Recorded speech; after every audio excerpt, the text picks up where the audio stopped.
Have you ever felt like no matter what you do, your ex still sees you as the same person that they broke up with? You've changed, you've grown, you've improved, but they just can't seem to let go of their old beliefs of you. It feels frustrating, unfair even, like they're clinging onto an outdated version of you that doesn't exist anymore. In this video, I'm going to talk about expectancy bias, why your ex isn't seeing the real you, why they're stuck in the story that they've built, and what you can do to finally move forward. So if you've gone through a breakup or even a tough time in your relationship, a lot of people turn inwardly to see what they can change within themselves. And after you've made those changes and you're proud of them, your partner or ex-partner can be completely blind to them. It can feel like they're purposefully ignoring the fact that you've changed. When you're trying to repair a relationship and you know deep down that you've changed, it can be tempting to try to convince your partner or ex-partner that you've made those changes. The problem comes is that the more that you try to prove yourself, the more that you actually end up reinforcing their old expectations. It's a losing game that leaves you exhausted and frustrated. The problem is that when your partner doesn't see the new you, it can be very easy to let their outdated view of you influence your actions, and ironically end up limiting your growth, because you can become trapped in that same stale story. And another mistake that you can make is that you can assume that they'll notice your changes. You might think that eventually they'll just automatically see your new changes, simply wishing and hoping that your ex will see that you've changed. And ultimately, the biggest mistake that a lot of people make is believing that you have control over whether your partner sees that you've changed or not. This is where the wheels really fall off. This is what my members and I call the paradox of control. When you're trying to control what people think of you. The problem is that the more you try to control what your ex sees, that they see that you've changed, the less control you have over their opinion. You actually end up reinforcing that you haven't changed. The consequence of all of this is that there are a lot of mistakes that you can make that end up leaving you caught in the past and ironically pushing your ex further and further away. And the reason behind all of this is because of expectancy bias. So what is expectancy bias? Well, it's when someone's past expectations shape their current view. You know, this is what a lot of us do as human beings. But in your ex's mind, they've created a certain picture of you, and that picture is still dominating their thoughts. So in the past, your actions didn't line up with their expectations, so they're holding on to those negative feelings. This is a human being's brain's way of confirming what we already believe and sticking with it, no matter how much that you've actually changed.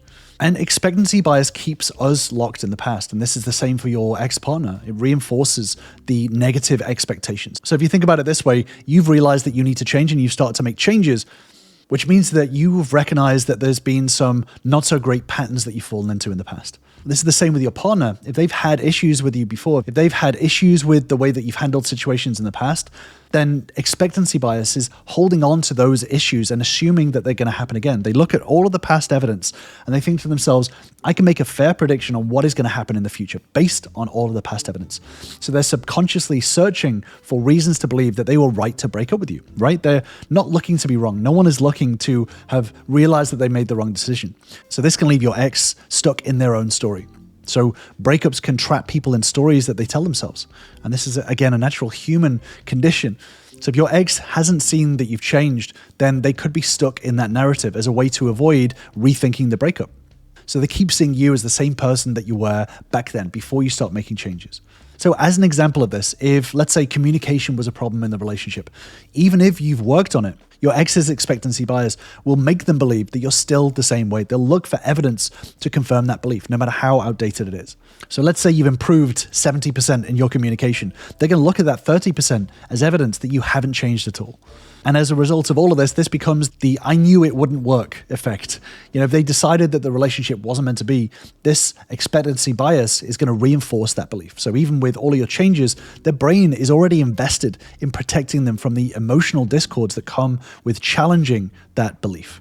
And ultimately, this is why expectancy bias is the thing that's stopping them from coming back to you. They're seeing the past, they're not seeing the present. So they're not seeing the person that you become, they're seeing who you were. So expectancy bias keeps them very blind to your growth. So even if you have improved, they're stuck in the past because their brain resists updating its own view.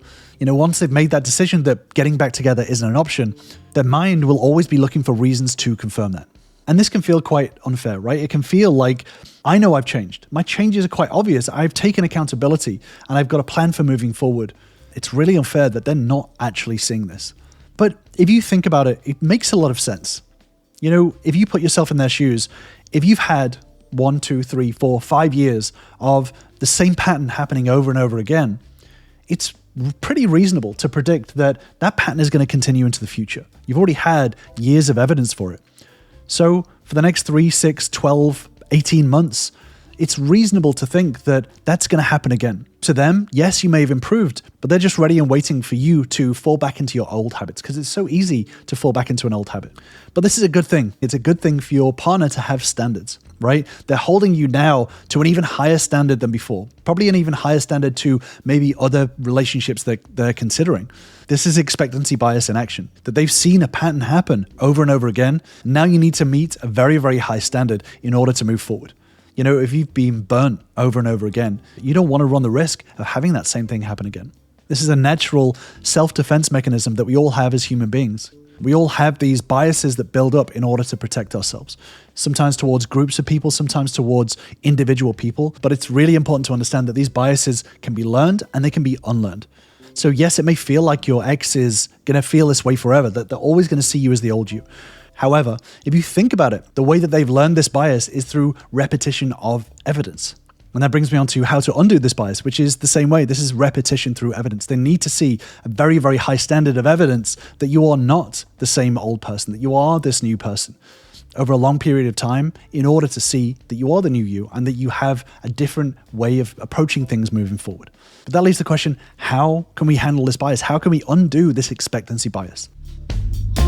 Just before I move forward, if you do want more videos like this on relationships and communication, then feel free to subscribe to my channel for new videos every single week.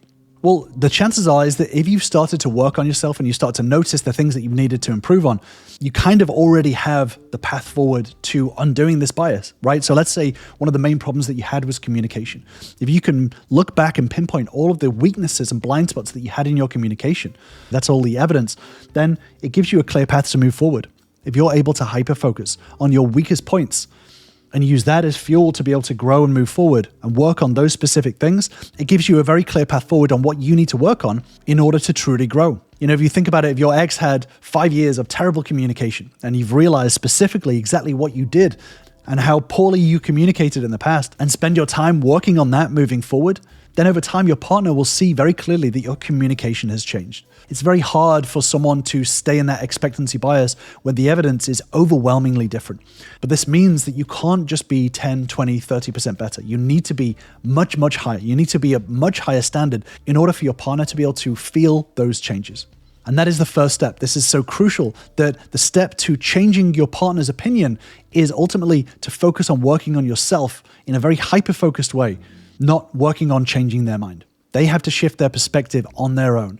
So the best thing that you can do is focus on becoming the best version of yourself, but very specifically, not just some vague sort of, I'm going to get fit, I'm going to start, eating better or sleeping better. Like, it needs to be very, very specific on your weak points. But do this not to prove something to your ex-partner, but for your own growth. This means that over time you live in a way that naturally challenges their bias. So if they see you thriving, they see you making very specific positive changes, the things that cause problems in the relationship, as you move forward, it will subtly challenge their old beliefs. So remember that undoing expectancy bias is a side effect of your growth. It's not the goal. But more importantly, it's really crucial to let go of controlling their perception. So understand that you can't control how your ex-partner sees you. Expectancy bias is their lens. It's a natural human lens that we all have, but it's not yours to manage. So focus on what you can control, which is your growth, your happiness, and your future. And getting very, very specific into knowing what exactly you need to change about yourself in order to have a clear path forward. This is what I work on with all of my ultra normal members. It's being able to identify all of the discords that happened in the relationship and using that as a roadmap for your own growth. The more that you work on how to undo the emotional discords, the logical discords, the communication all around within yourself, the more you maximize your chances of reconciling with your partner. You need to grow yourself to such a level that it's impossible to see the old you, because the new you is so very, very different. And if you do want to become a member and join us, then join me on my free relationship bootcamp, where you'll learn the same steps and tools that all of my members have used to start turning their relationship around. Just click on the link in the description to grab your spot.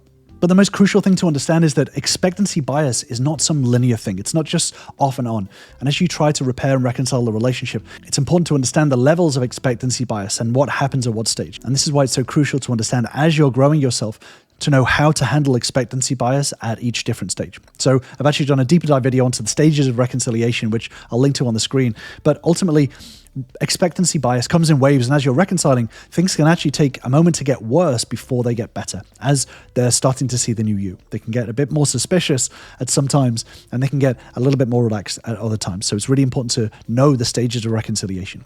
So I'm going to leave you with that video on the stages of reconciliation, and I'll see you over there.